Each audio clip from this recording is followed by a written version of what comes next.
melakukan klarifikasi, permintaan informasi atas ijazah Mm-mm. Pak Joko Widodo ke KPU Surakarta, ke KPUD Jakarta, dan ke KPU Pusat. Ternyata kita diberi selembar fotokopi yang Mm. ada 11 poin itu yang diplester gitu Yang kan. dihitamkan gitu ya. Kan diplester. Nah, itu kan udah kena ke pasal pidana itu, Apa itu? ya kan? Pelanggaran Eh, ya? Pelanggaran atau kan ya, kalau nggak salah kan melakukan editing terhadap oh iya iya iya. dokumen kan seperti itu ya. Jadi Hmm, ini hmm. di luar domain saya serahkan kepada tim kuasa hukum saya untuk ini. Oke.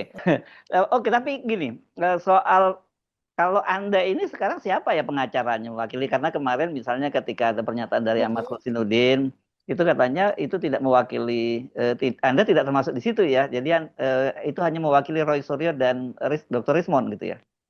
Ya, itu kan sebetulnya juga perlu kita klarifikasi juga ya. Karena Mm-mm. sebenarnya saya juga gerah berbulan-bulan Mm. selalu yang namanya Ahmad Kosinudin itu kan selalu mengatakan Roy Suryo CS, Roy Suryo CS gitu kan. Ya, Sementara di masyarakat, di kalangan masyarakat itu kan Roy Suryo CS itu kan Mm. trio trio RRT.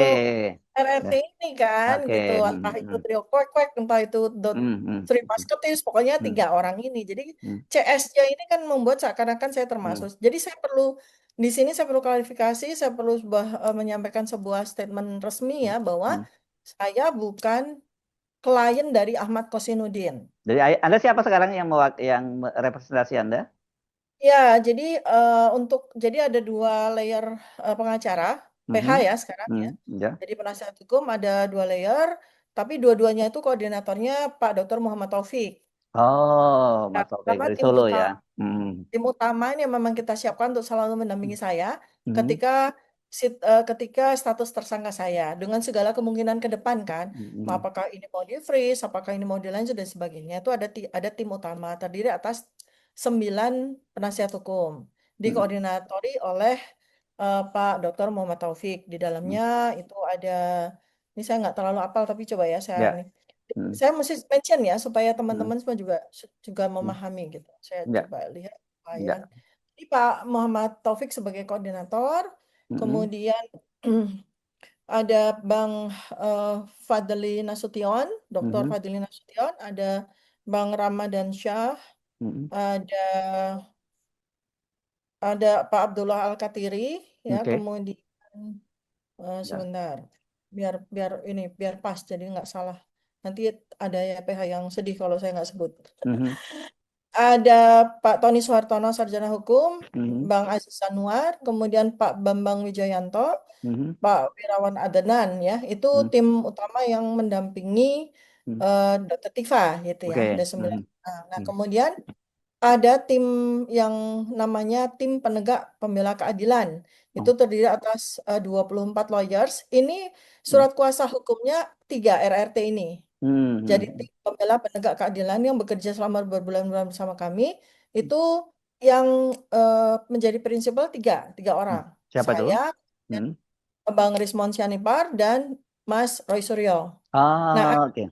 artinya Mas Roy Suryo itu punya 3 tim, Hmm. ya. Hmm. Hmm. Satu, beliau masih menggunakan tim apa nama advokasi anti kriminalisasi lalala itu masih. Hmm. Hmm. Kemudian beliau juga menjadi prinsipal dari tim penegak pembela keadilan, tim PPK yang bersama dengan saya. Hmm. Dan beliau juga punya tim PH pribadi. Jadi ada 3. Ah, ya, Sampai oke. dengan hari ini sepertinya masih relevan. Nah, saya itu punya 3 tim juga. Hmm. Jadi Hmm.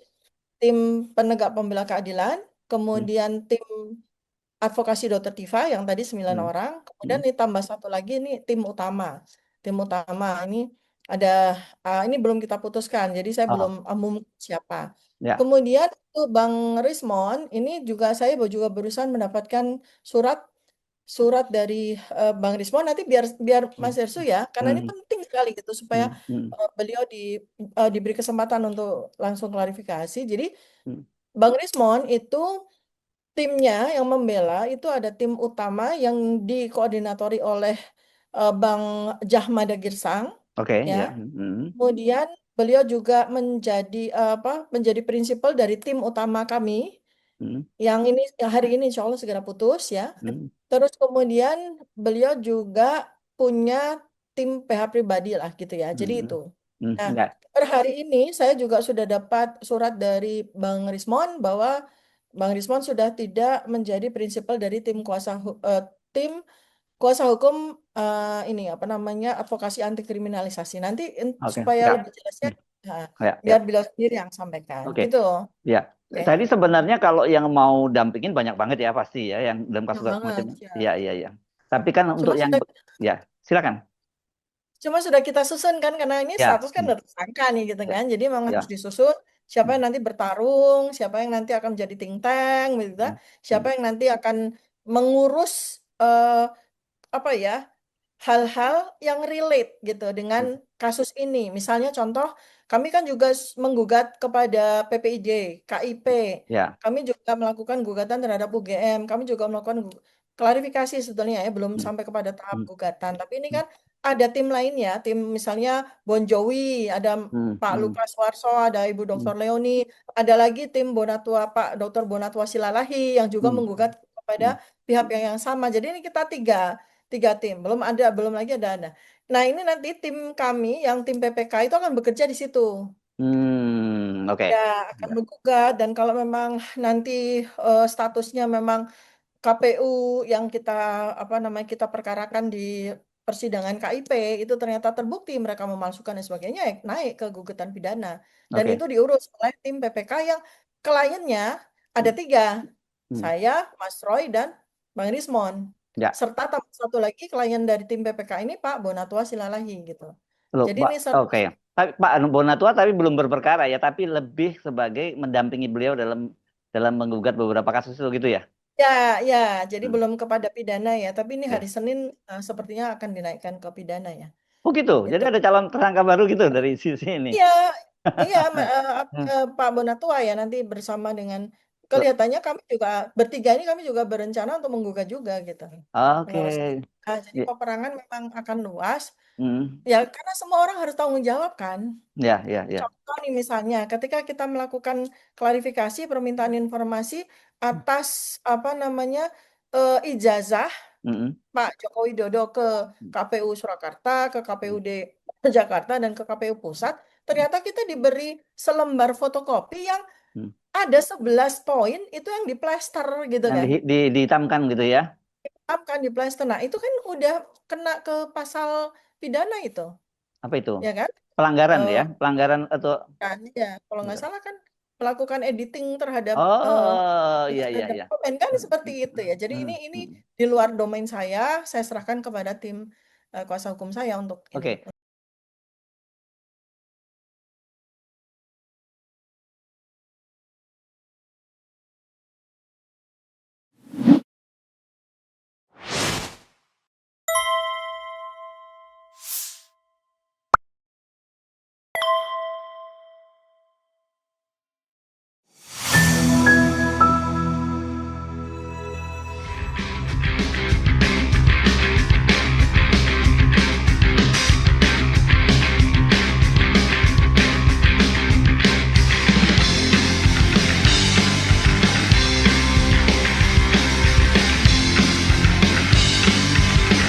Assalamualaikum warahmatullahi wabarakatuh. Sobat RH sekalian, jumpa lagi kita di channel yang keren ini. Keren cadas. Ya, sobat RH sekalian, cukup lama ya saya tidak ngambil video tentang ini ya, tentang RRT ini secara langsung ya. Kemarin ada interview dengan Al-Katiri, salah seorang lawyer Dr. Tiva, tetapi kenapa saya agak menahan diri karena ya separuh kaki sudah mulai terlibat dengan RRT ini. Jadi saya harus pilih dan pilah informasi mana yang akan saya share ke sobat era sekalian. Jadi one thing for sure, sesungguhnya hari ini RRT kompak ya bertiga. Kadang-kadang perbedaan justru terjadi dengan penasihat hukumnya. Nah, itu yang jadi masalah adalah. Jadi tetapi itu kan biasa karena ekspektasi namanya orang kan beda-beda. ada yang satisfied, ada yang tidak dan lain sebagainya. Dan betul yang dikatakan Dr. Tifa ya, saya termasuk yang awal-awal tahu informasi ya sudah sejak sekitar bulan Mei gitu ya, saya kira Juni, Juli, Agustus, September, Oktober. Dr. Tifa sesungguhnya bukan lagi klien dari Hauzinuddin dan kawan-kawan, tetapi dia membentuk tim penasihat hukum sendiri, dan itu terakhir ini dikomandani oleh Muhammad Taufik ya, seorang ahli hukum pidana dari Solo yang bermukim di Solo. Entah kenapa Muhammad Taufik, mungkin karena Solo harus dihadapi dengan Solo juga. Tapi kita tahu bahwa Muhammad Taufik adalah seorang yang punya reputasi ya, orang yang juga mengajukan gugatan, baik gugatan perdata perbuatan melawan hukum dan sekarang citizen lawsuit ya terhadap kasus ijazah ini. Jadi cukup punya concern, pengalaman untuk masalah ijazah ini. Itu satu hal.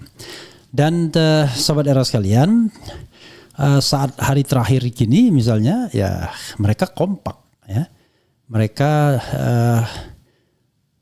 dalam hal visi dan misi mau ngapain ya, kemudian mau memperjuangkan itu nggak ada bedanya. Nah perbedaannya adalah bagaimana memberikan kepercayaan kepada tim kuasa hukumnya, baik secara tim maupun personal. Nah ini kan sangat privat sifatnya, sangat personal. Ada yang barangkali merasa nyaman dengan sosok A, tidak dengan sosok B dan lain sebagainya. Nah kita yang kuasa hukum seperti ini atau katakanlah lawyer harusnya stay away, agak menjaga jarak dari kepentingan dari hal seperti itu. Jadi kita jangan menyatu dengan RRT-nya. Jadi RRT itu harus ditempatkan pada lokus tinggi dan terpisah.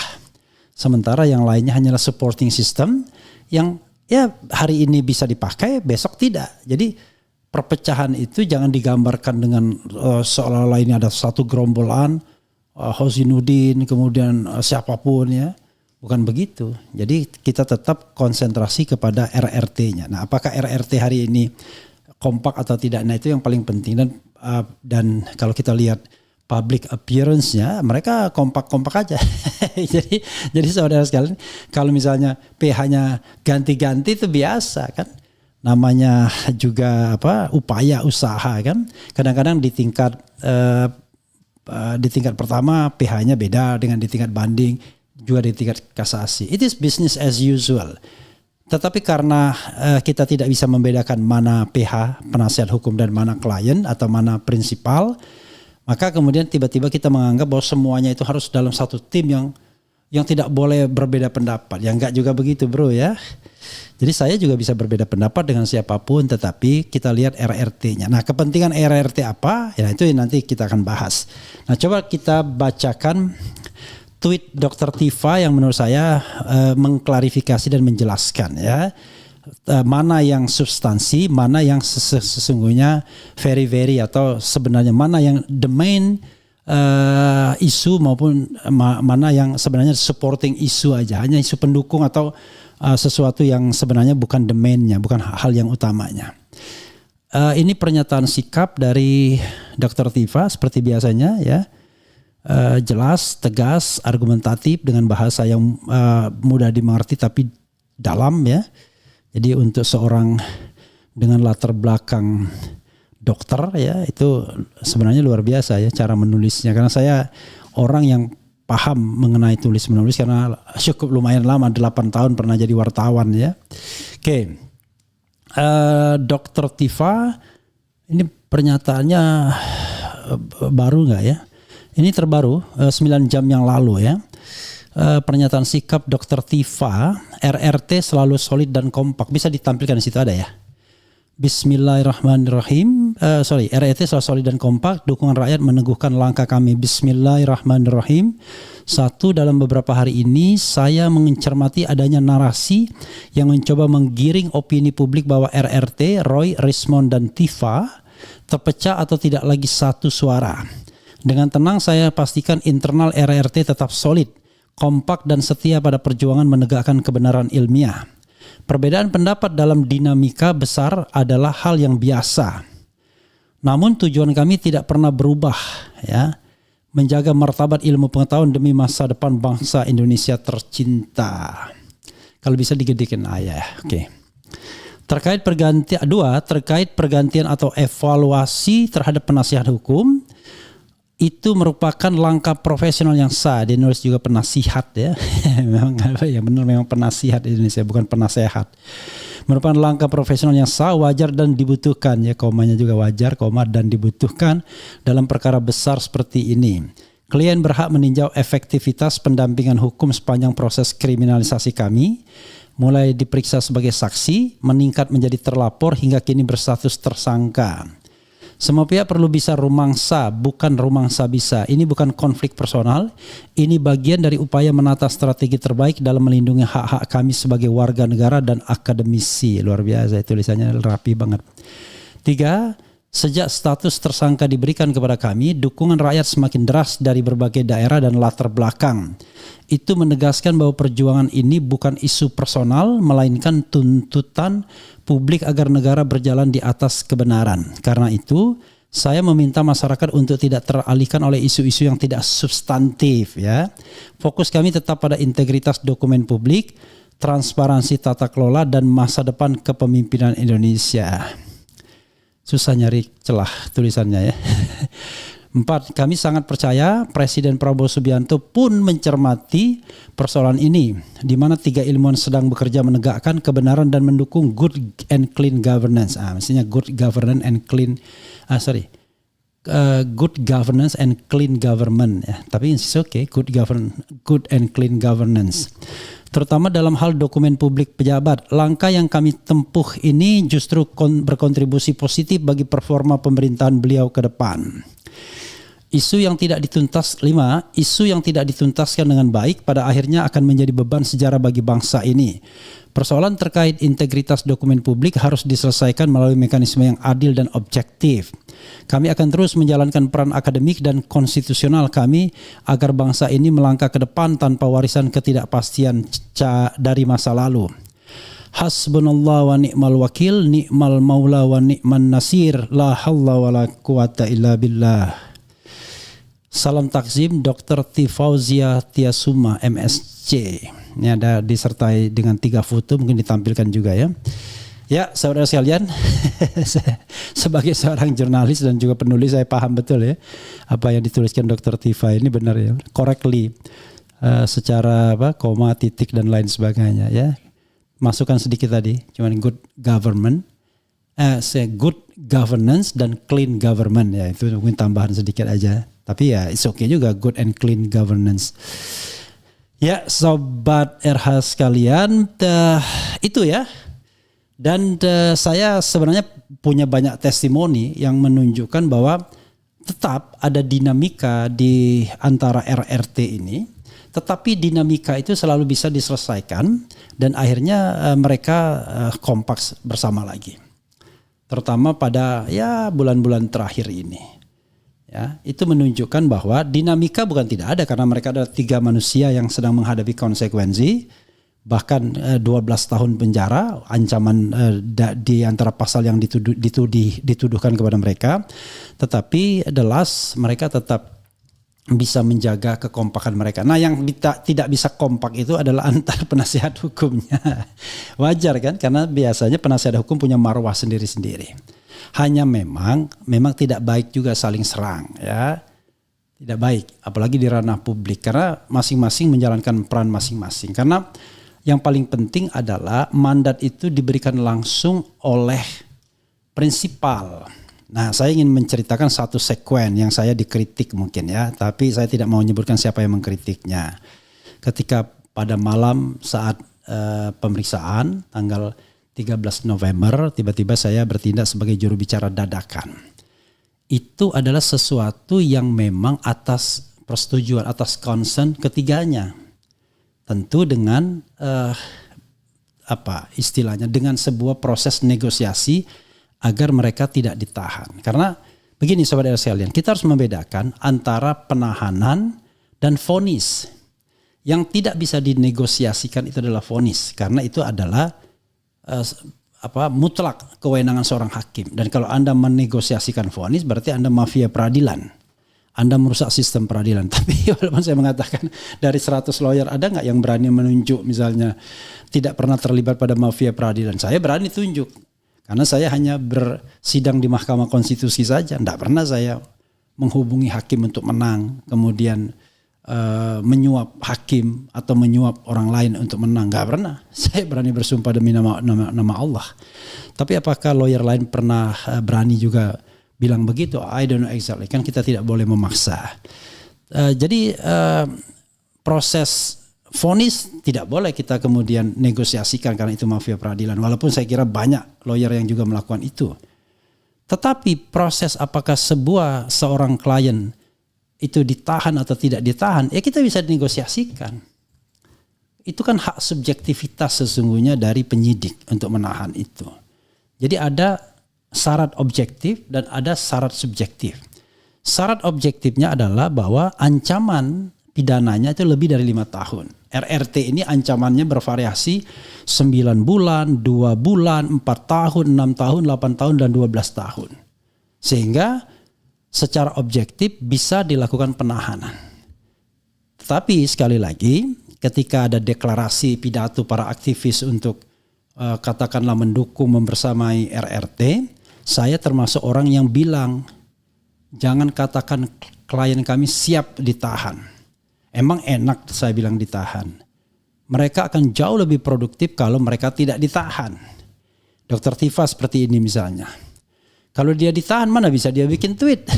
Nanti petugas dan orang lain akan mempertanyakan dari mana dia kemudian punya akses untuk bikin tweet. Walaupun sudah menjadi rahasia umum juga. Padahal pada suatu acara ILC misalnya Prof. Mahfud MD dengan mengatakan saya baru saja mendapatkan WA dari seorang tahanan di Sukamiskin, tahanan entah korupsi dan lain sebagainya. Prof. Mahfud dengan logonya mengatakan berarti orang itu punya akses akan seluler. Tapi ya itu adalah common thing, orang udah tahu sama tahu. Ya, saya bahkan misalnya waktu masih hobi malam hari bikin konten misalnya, itu ada yang namanya tahanan, narapidana, ya, ada yang masih statusnya sebagai terdakwa gitu, ada yang sudah terpidana misalnya, ya telepon juga, lama sekali telepon, kadang 1, 2, 3 sampai berapa jam gitu, dari dini hari sampai menjelang subuh gitu, ya karena mereka butuh teman, ya mereka butuh curhat dan lain sebagainya. Dan kesempatan untuk berkomunikasi kalau dilihatnya kita lagi live, kan kelihatan tuh dari mereka memantau dan lain sebagainya. Jadi ditahan itu yang objektifnya. Nah subjektifnya adalah 3 hal. Dikhawatirkan melarikan diri, nggak mungkin RRT melarikan diri rasanya. Mereka adalah orang-orang yang gentle, orang-orang yang bertanggung jawab. Dan juga bukan koruptor yang mau melarikan diri ketika dijadikan tersangka. Yang kedua, mereka kemudian menghilangkan barang bukti. Barang bukti apa yang mau dihilangkan? Barang buktinya sendiri semua bisa diakses di publik, tersedia di banyak laman-laman media sosial dan lain sebagainya. Apa lagi yang mau dipermasalahkan? Nah yang ketiga, tidak mengulangi perbuatannya. Nah tidak mengulangi perbuatannya ini sangat subjektif. Perbuatan mana yang harus diulangi? Karena versi mereka dan juga saya meyakini mereka sedang dilakukan kriminalisasi terhadap mereka. Kriminalisasi atas kebebasan berpendapat baik secara lisan dan tulisan. Masa masih dalam status tersangka misalnya mereka sudah dibungkam tidak boleh berbicara apapun padahal itu adalah constitutional right. Ya, bahkan ketika mereka menjadi terpidana sekalipun mereka masih punya constitutional right. Otherwise, constitutional right itu dicabut oleh pengadilan atas putusan yang berkekuatan hukum tetap, baru mereka tidak boleh. Tapi itu tidak pada hak untuk berpendapat dan bersuara. Biasanya hak untuk berpartisipasi dalam pemerintahan, ya, menjadi anggota DPR, menjadi katakanlah kepala daerah dan lain sebagainya. Jadi kita harus bedakan hal-hal seperti itu ya, saudara sekalian, biar kita paham, ya, kita paham. Jadi kalau tahanan bisa kita negosiasikan. Toh penyidik punya subjektivitas, kita tidak ingin ditahan. Apa masalahnya? Itu bahasanya bukan mediasi bro, itu namanya negosiasi. Mediasi beda lagi. Mediasi itu ada 2 orang yang berkonflik. Ini kan gak paham tuh, orang gak paham tiba-tiba marah-marah gitu. Mediasi itu orang yang berkonflik, lalu kita berusaha menengahinya. Nah, gitu. Lalu kemudian keputusannya ya tergantung dua belah pihak itu. Makanya mediasi itu ya ditengahi oleh seorang mediator. Itu beda dengan rekonsiliator.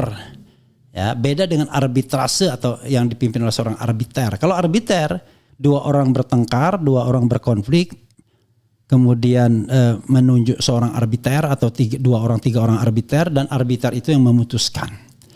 Dan itu ya penyelesaian di luar pengadilan, ya. Jadi out of court juga. Kalau rekonsiliasi ya mendamaikan kembali. Kalau ini bukan mendamaikan kembali, ini adalah mediasi. Nah, apakah jalan mediasi itu diperbolehkan di dalam hukum pidana atau dalam masalah perkara pidana? Lihat kasusnya. Kalau kasusnya itu ada delik aduan, ya bisa dilakukan mediasi, tetapi bahasanya di dalam hukum acara pidananya adalah yang namanya restoratif justice. Jadi direstorasi keadilannya, dipertemukan kedua belah pihak. Anda diadukan ini gimana? Udah damai aja, selesai, dicabut aduannya. Nah, itu menyangkut yang namanya delik yang sifatnya aduan, di mana subjektivitas itu ada di pihak pengadu. Tapi kemudian masalah dalam kasus Jokowi ini, delik aduan yang sesungguhnya delik aduan tersebut kemudian dicampur, ditambah-tambahi oleh penyidik dengan delik umum, sehingga nggak jelas lagi ini ranahnya. Apakah ini masih ranah mediasi atau yang namanya restoratif justice, ya, RG, ya, RJ. Apakah ranahnya adalah ranah yang sudah umum saja, go ahead. Itu dari sisi hukumnya. Dari sisi politiknya selalu ada jalan untuk menyelesaikan persoalan bangsa, menyangkut hal-hal yang sebenarnya tidak kita bisa pandang sebagai murni sebuah kasus pidana. Ini kan tidak murni kasus pidana. Ini adalah sebuah kasus yang syarat nuansa politiknya. Seperti Tom Lembong misalnya. Memang prosedurnya murni, itu adalah pidana tentang korupsi. Tetapi orang tahu ini ada muatan politiknya yang akhirnya diselesaikan dengan abolish, ya. To abolish, dengan hak abolisi dari seorang presiden berdasarkan mandat konstitusi yang ada padanya. Jadi saudara sekalian, dan semua itu bergantung kepada kliennya.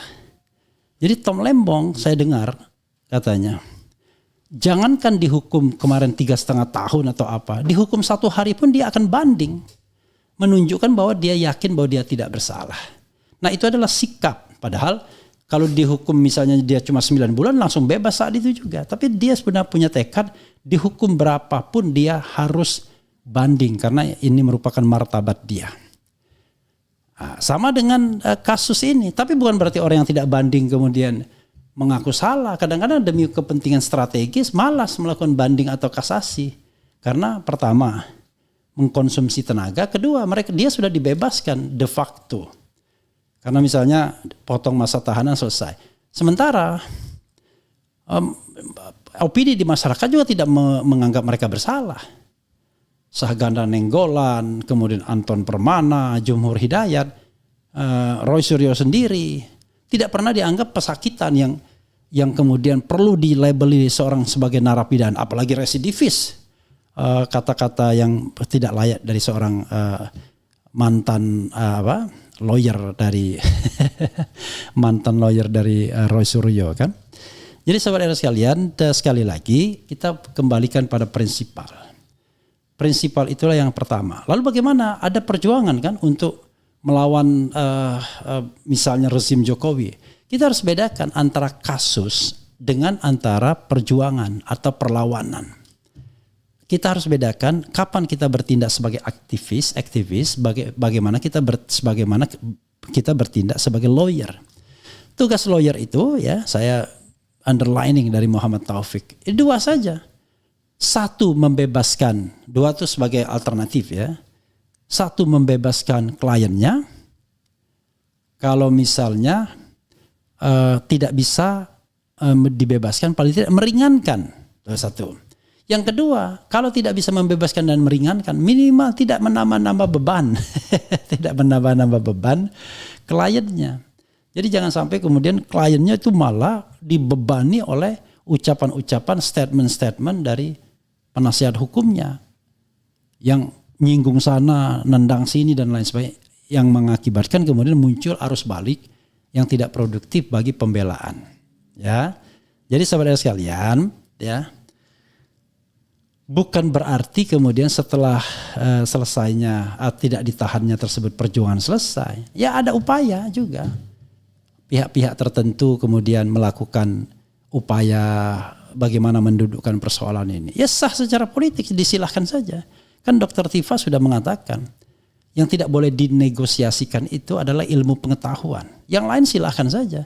Tapi kalau prinsip ilmu pengetahuan, prinsip kejujuran, keadilan, objektivitas dan lain sebagainya dalam ilmu pengetahuan itu tidak bisa dinegosiasikan. Yang ada adalah diuji apakah pendapat dia benar atau tidak.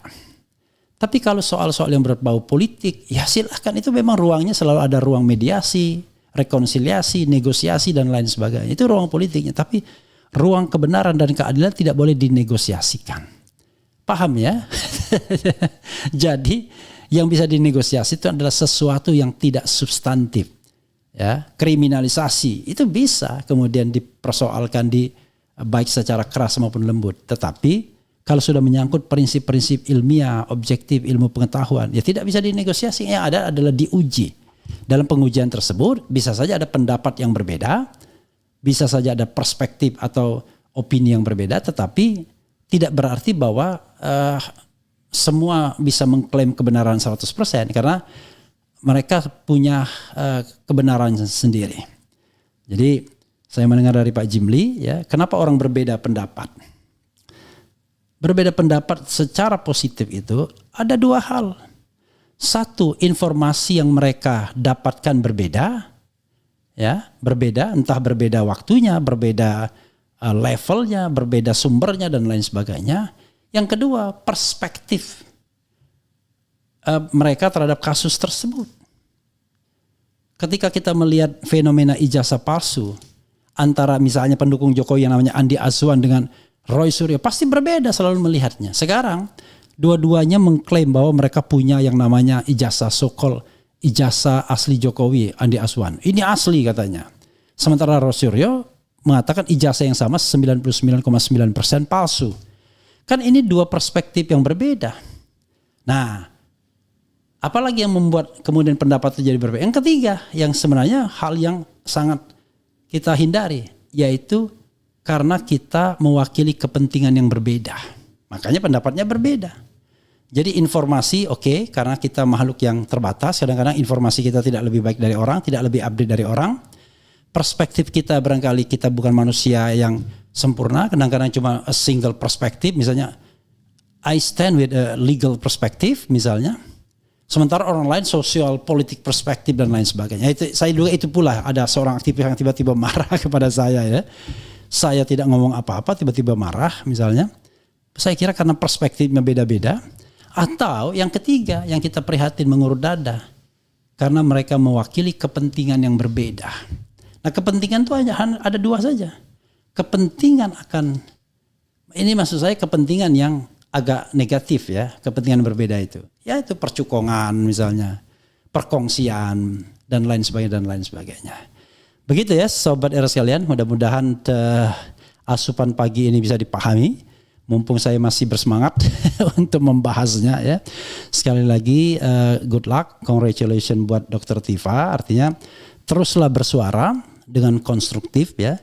Ini adalah sebuah klarifikasi yang baik dengan tulisan yang baik. Saya baru sadar betapa rapinya tulisan Dr. Tifa, ya. Kalau Roy Suryo saya baca sorry to say Mas Roy, kadang-kadang titik komanya keleleran gitu, ya. Tetapi ya saya pahami karena dia main cepat mungkin jelas gitu. Kalau ini saya kira tidak ditulis dengan dengan jari, tetapi ditulis dengan mesin ketik barangkali, ya. Maksudnya dengan laptop gitu. Begitu Sobat Era sekalian. Respond saya belum pernah baca tulisan aslinya. Apakah serapi Dr. Tifa ini atau bagaimana, ya? Oke, begitu sobat era sekalian. Coba kita bacakan 1-2 komentar kalau memang perlu dikomentari ya, perlu ada yang berkomentar. Oke, termasuk kalau mau mengklarifikasi saya, oke juga ya. RRT ini adalah sosok yang berani melawan elit global. Kemudian udah apa lagi ya? Oke. Wah, ini banyak sekali, ini sudah mulai terjun ini kayaknya. Termul-termulnya. Kecuali pindah penasehatnya ke Fitra Romadhoni atau ke Otto Hasibuan, baru itu akan menghebohkan ya. Pindahnya PH-nya sama-sama ke orang-orang yang memperjuangkan ijazah palsunya Jokowi. Iya, saya kira nggak ada masalah ya. Kemudian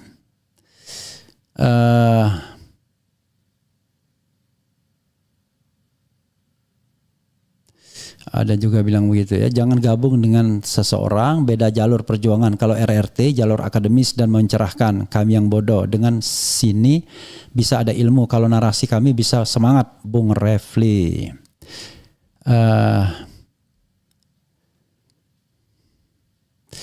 Apalagi ini dia bilang, saya lagi sama Faisal Assegaf sedang bersandiwara. Sandiwara selama ini gitu ya. Oke.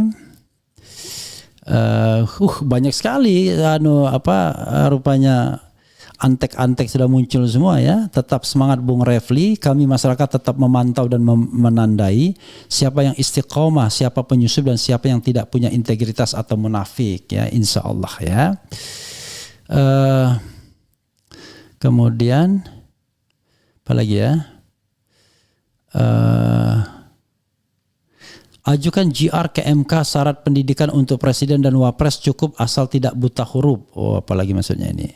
Ya kalaupun itu tidak berlaku secara apa? Pertama, tidak berlaku secara surut. Yang kedua, tidak boleh menghilangkan syarat konstitusional ya. Tapi syarat undang-undang bisa ya. Oke.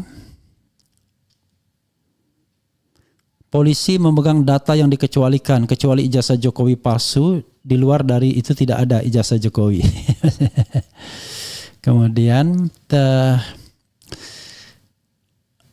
apa lagi ya? Kenapa RH kalah lawan Faisal? Jadi sobat sekalian ya, ada satu hal yang perlu kita layani ya, ada hal lain yang nggak perlu gitu.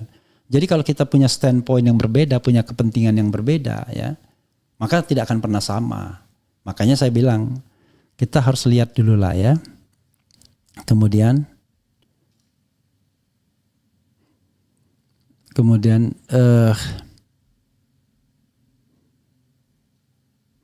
apa lagi ya? Ini orang senang sekali ya, Winter. Kenapa Refli Harun lembek lawan Faisal Assegaf sampai minta maaf, pengen salaman. Ini ditolak lalu dikata-katain. Ini memalukan bagi sekelas RH. Dan kenapa Pak Roy malah membela Husainuddin di acara TV? Jadi sahabat sekalian ya, kalau Anda berhadapan dengan orang yang lagi marah, pilihannya kan ada dua. Anda lebih marah, ya kan? Atau Anda mendinginkan orang tersebut. Ini kan itu pilihan yang tidak gampang, ya kan? Apalagi kemudian disaksikan oleh jutaan orang di televisi, ya kan? Gitu. Anda senang kalau saya pukul-pukulan, kan? Nggak senang pastinya ya. Kemudian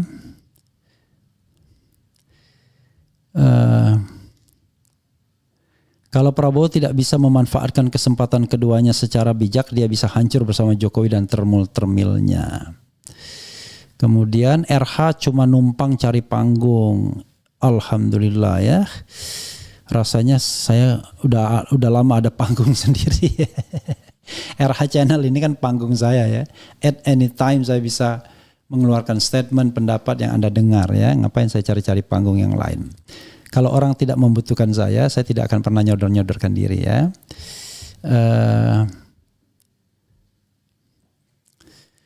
Kemudian apa lagi? Ya itulah ya, saya kira memang susah ya kita ini. Masyarakat kita makin terbelah setelah era media sosial ini dan kemudian era buzzer.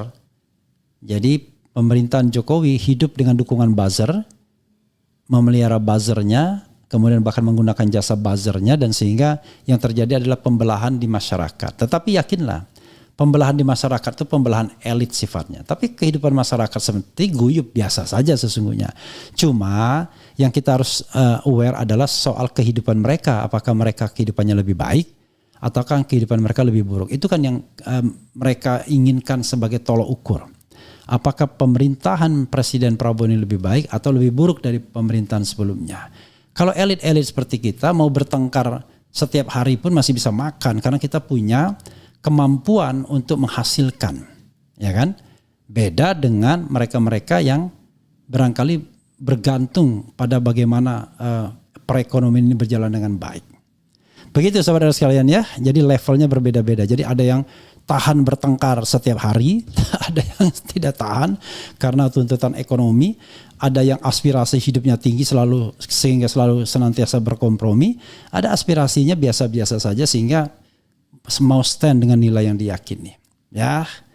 Dan tidak ada manusia yang sempurna. Jadi kalau pakai bahasa atau yang sering dikutip oleh Dr. Tifa, ya hasbunallah wa ni'mal wakil, ni'mal maula wa ni'man nasir, la haula wala quwata illa billah. Jadi tidak ada penolong kecuali Allah, dan Allah adalah sebaik-baiknya penolong. Begitu ya saudara sekalian. Wassalamualaikum warahmatullahi wabarakatuh. Keren, cadas.